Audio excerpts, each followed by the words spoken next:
Shalom Bapak Ibu. Dos pundi kabaripun? Kok ngono jawabnya? Ora yakin belas sudah ya? Dos pundi kabaripun? Amin. Ya, bersyukur bahwa melalui Injil Lukas pada pasal 12 ayat 22 sampai 31 kita akan mengumuli firman Tuhan ini, dan saya memberikan judul khawatirlah. Penjenengan bingung. Piye sih? Biasanya nek khotbah itu jangan khawatir, jangan cemas, jangan lodeh, jangan bom, jangan gitu. Tapi kali ini justru saya mengajak panjenengan untuk khawatirlah. Pak Pendeta ini beneh kok gak iki gitu. Beneh Bapak Ibu, saya beneh ya. Tadi saya ngerasakan kare saya enak. Mbah mari ngono mau apa meneh gitu ya. Tetapi yang jelas bahwa kenapa saya matur khawatirlah? Karena memang di dalam kehidupan ini, ayo sopo sing iso ngilangno rasa khawatir di dalam dirinya. Ayo saya mau tanya, ada yang bisa? Ora iso, ora iso. Kekhawatiran itu selalu ada dalam diri setiap manusia. Sejak dia di dalam kandungan sampai nanti manusia itu mati. Loh, apakah bayi dalam kandungan bisa khawatir? Bisa. Sebab apa yang dikhawatirkan ibunya, maka janin pun ikut merasakan. Apa bayi apa iso ngrasane khawatir? Bisa. Apa yang dirasakan bayi tentu sangat berkaitan erat dengan kondisi sing ngemong dheweke. Makanya kalau ada bayi kadang-kadang sampai nangis jempling-jempling gitu ya, sampai gak karu-karuan, terus panjenengan ngira, iki mesti ana roh-roh pepeteng sing ganggu iki. Ayo disawuri uyah sakintal sewawur ke omah ngono. Nggih, kenapa? Karena kita berpikir bahwa bayi ini yang kita pikir persoalannya dia kena roh-roh pepeteng, padahal sejatinya dia butuh perhatian, butuh direngkuh, butuh diberi rasa aman. Sehingga kekhawatiran itu akan selalu ada di dalam diri panjenengan dan saya. Hanya Gusti ngersake apa? Supaya kita itu jangan terlampau dikuasai oleh kekhawatiran itu. Itu yang dikersake Gusti. Coba kalau kita mulai membaca di Injil Lukas. Ayo, di Injil Lukas ya, ayat 22. Yesus berkata kepada murid-muridnya, "Karena itu aku berkata kepadamu, janganlah khawatir akan hidupmu, akan apa yang hendak kamu makan. Janganlah khawatir pula akan tubuhmu, akan apa yang hendak kamu pakai." Apa yang kamu makan, apa yang kamu pakai, itu kebutuhan rutin saya, kebutuhan rutin panjenengan. Itu urusannya dengan tubuh.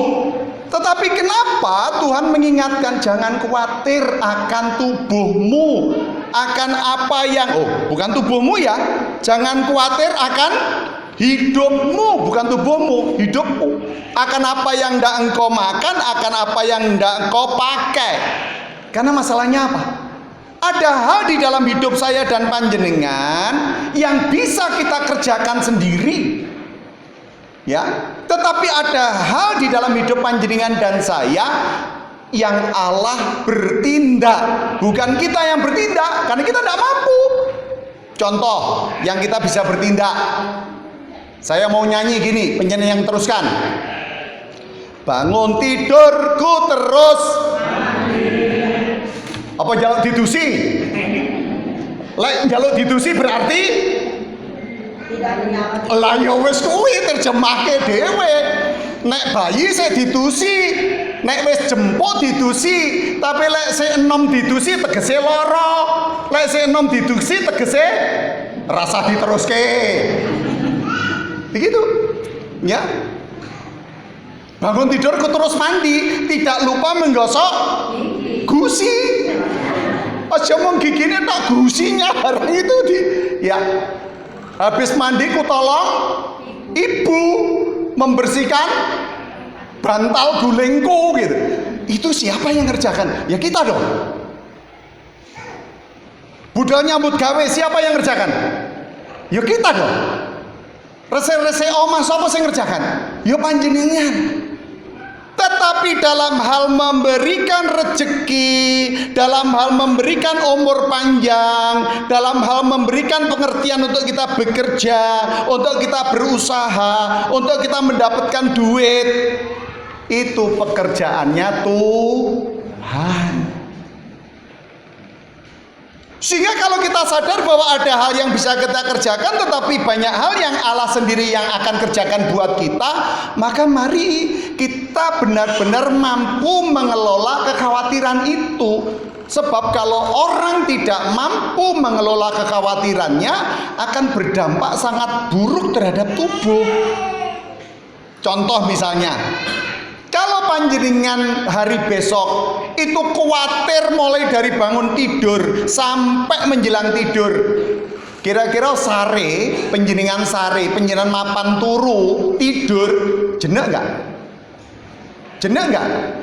Nggak akan jenak, nggak akan tenang, pasti tidur terganggu, tidur tiba-tiba tergagap bangun.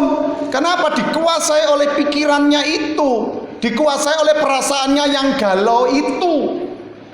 Apalagi dilanjutkan besok pagi, khawatir lagi, nganti sore, nganti mapan turu. Maka yang terjadi apa? Panjenengan akan mengalami tingkat kecemasan tinggi. Kalau orang sudah mengalami tingkat kecemasan tinggi, dia tidak mampu mengelola dirinya dengan benar. Lek wis ngono mengalami yang namanya stres. Nek wis gak iso dikuasai lagi, ngalami depresi.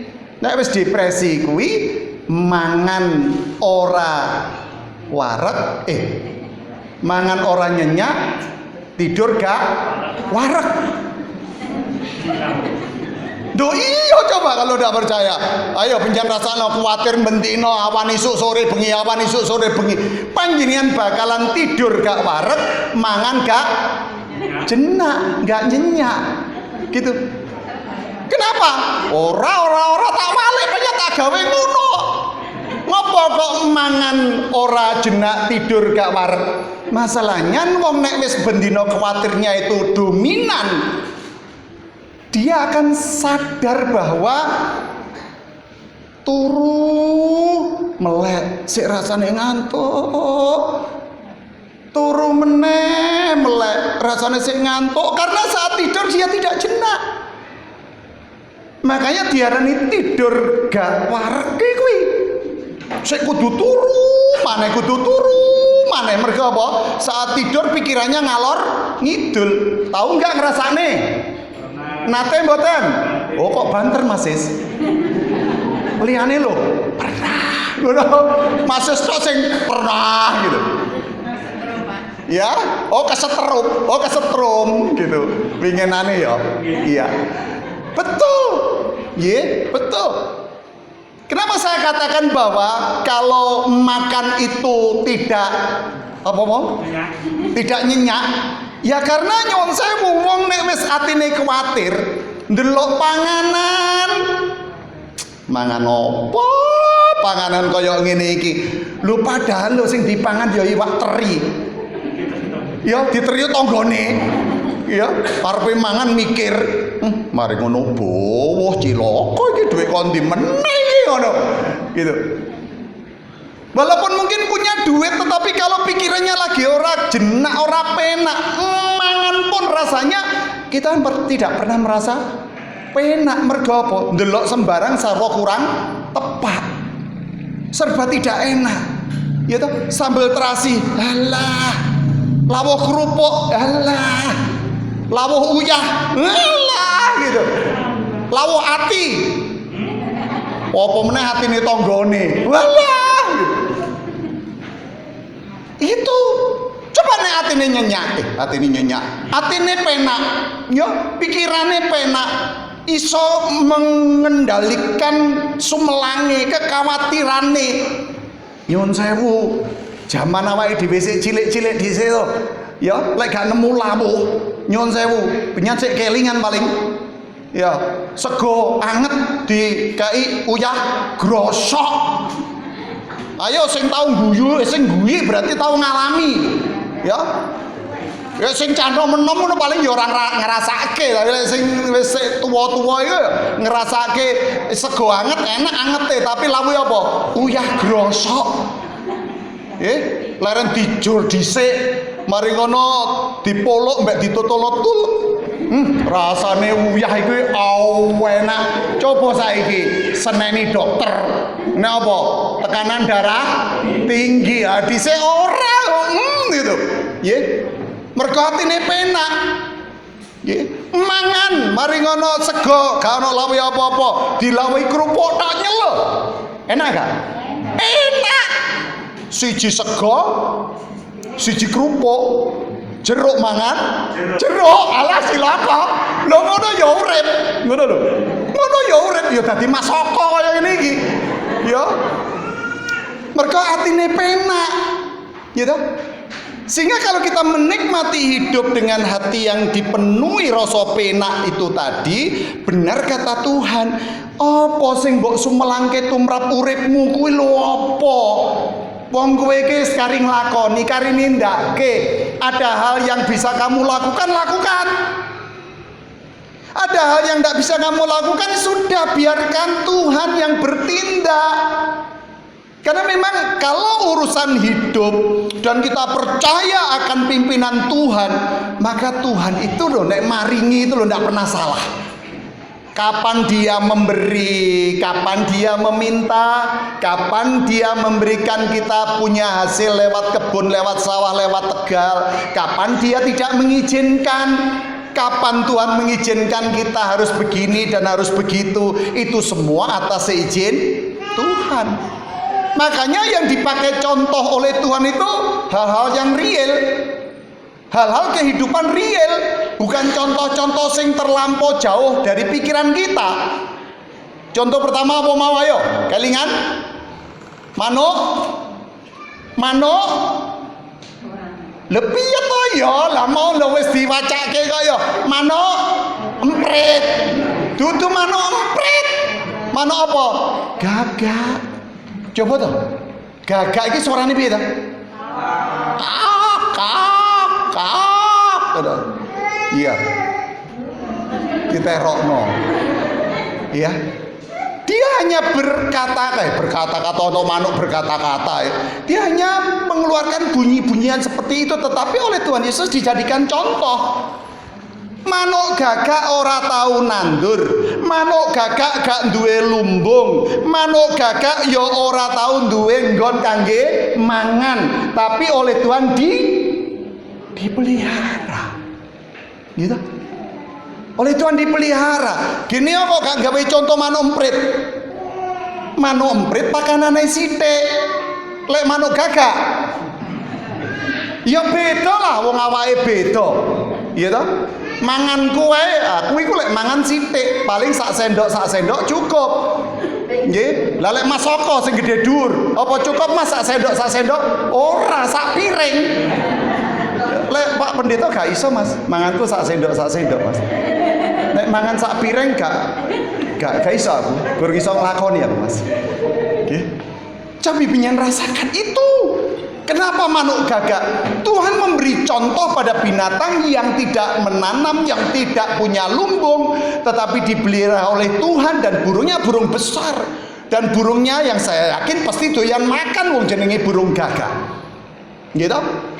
Lalu yang kedua, yang diberikan contoh kepada kita apa? Bunga bakung. Bunga bakung, kembang sing ora tahu nenun, kembang sing ora tahu nyawiske pakaiane, tetapi oleh Tuhan diberi keindahan. Semuanya ada di alam, Tuhan yang memelihara. Liyane apa? Suket. Suket iki apa to? Ala wong saiki panjenengan ngerit suket dijabut ngono engko sore wis garing, ning sesuk tukul meneh. Bung sing barang kaya ngono jebol, mari ngono sesuk tukul meneh wae. Uripe mung sak untara, uripe mung sak blegeran. Ning nek Gusti kang nata uripe suket kuwi mau, barang kang sajake mung sederhana gitu oleh Tuhan dipelihara. Lho nyuwun sewu kaya aku mbek panjenengan. Hidup saya dan panjenengan iki lho, nyuwun sewu. oleh duwe pengarep-arep, oleh arep nggaduk samubarang, kaya-kaya. Tetapi sesungguhnya kalau kita tidak melangkah dan mengejar segala sesuatu bersama dengan Tuhan, maka apapun yang akan kita dapat, apapun yang akan kita hasilkan, apapun yang akan kita nikmati, maaf, semuanya tidak akan mendatangkan rasa tentram. Rasa tentram. Kenapa saya tadi katakan khawatirlah? Ya masalahnya kan kekhawatiran itu tidak bisa ditunda kok. Ya monggo khawatir-khawatiro. Tapi Gusti ndawuhi apa? Carilah dahulu kerajaannya, ojo kekhawatirannya sing digedhekne. Nek panjenengan gedhekne khawatire, sampai kapan wong khawatir terus ono kok? Sing digedhekne iki goleki Gusti, carilah kerajaannya, dikatakan di sini. Carilah kerajaannya. Karena kerajaannya itu adalah tempat kita datang, tempat kita menyembah, tempat kita bersandar, tempat kita memohon. Gusti kuwi tempat kita untuk mengadukan semua perkara kehidupan kita. Bahkan dikala kita benar-benar tidak berdaya sekalipun, kita perlu datang kepadanya. Sehingga kita selalu dipersiapkan oleh Tuhan dalam segala situasi dan kondisi yang ada. Situasi hidup saya, situasi hidup panjenengan itu situasi yang tidak menentu. Tetapi kita percaya bahwa situasi yang tidak menentu itu, karya Tuhan tidak akan pernah berhenti dinyatakan dalam diri saya dan panjenengan. Makanya carilah kerajaannya, itu tujuan utamanya apa? Supaya kita sadar hidup yang kita miliki saat ini tidak menjadi milik kita secara mutlak. Roma 11:36 mau piye? Ayo. Segala sesuatu adalah dari Dia, oleh Dia, kepada Dia, bagi Dia. Kemuliaan sampai selama-lamanya. Kalau kita sadar itu Bapak Ibu, kita sadar itu. Yang ada ini ayo disyukuri. Yen to khawatir yo khawatiro. Ning aja nemen-nemen dikandhaleni rasa kuwatirmu itu. Golek ono kratone swarga dhisik. Golek ono Gustimu dhisik. Kenapa? Karena Tuhan kita itu, Bapa kita itu amat sangat baik. Gitu. Amat sangat baik. Ingat lagu ini? Ayo Mas Haji. Bapa engkau sungguh baik. Gitu. Ayo kita nyanyikan bareng-bareng yuk. Ayo.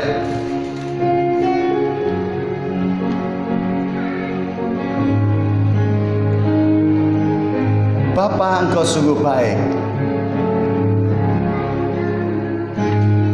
Bapa engkau sungguh baik. Engkau sungguh baik. Kasih-Mu melimpah. Kasih-Mu melimpah di hidupku. Di hidupku.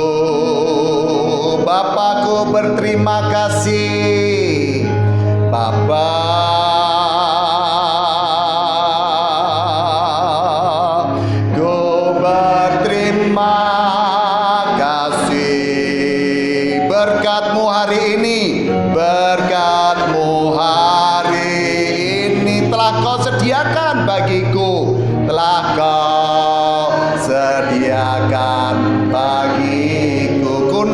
syukurku, ku naikkan syukurku buat hari yang Kau beri, buat hari yang Kau beri. Tak habis-habisnya, tak habis-habis kasih dan rahmat-Mu, dan selalu baru setiap pagi, selalu baru dan tak pernah terlambat. Pertolongan-Mu besar setiamu, besar setia.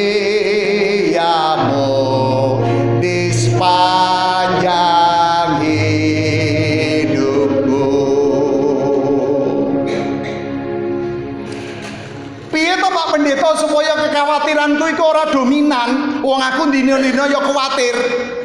Katakan, Bapak engkau sungguh baik, Bapak engkau sungguh baik, Bapak engkau sungguh baik. Nek tiap hari kita merasa bahwa Bapak itu baik, Allah kita itu baik, Bapaknya Yesus baik. Yesus yang mengajarkan kepada kita tentang kekhawatiran itu bukan asal mengingatkan saja, tetapi juga mengajari kita bagaimana kita mampu mengendalikan kekhawatiran itu. Bapak engkau sungguh baik, kasih-Mu melimpah di hidupku. Nek tiap hari kita berpikir kayak begitu, walaupun kita dalam kekurangan, kita akan tetap percaya Tuhan itu pasti menyediakan kagem panjenengan. Amin.